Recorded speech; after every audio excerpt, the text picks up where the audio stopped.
খাওয়া শেষ, এবার মাছের ঝোল। বাবা, বলার আগে খাওয়া শেষও হয়ে গেল। তোমার ছেলে কেন কেন ড্রয়িং শিখবে? ও শিল্পী? হ্যাঁ, সে হতে চায়। তুমি এই দু একটা দেখতে পাবে হয়তো, দাঁড়াও। ওই যে একটা আইডি দেখো, সুব্রত মণ্ডল একটা আইডি আছে,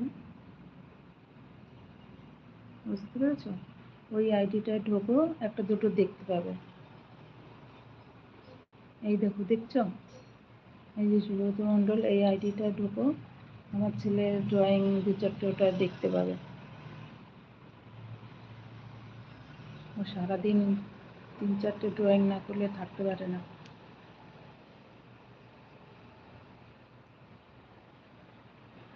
দেখেছো? এই যে সুব্রত মণ্ডল, ওটার মধ্যে ঢুকবে, আমার ছেলে ড্রয়িং দেখতে পাবে। যদিও এখন ছোট, তো ওর হিসাবে 150 ওয়েট করছিলে বলো 150-র জন্য? দেখেছি। ওই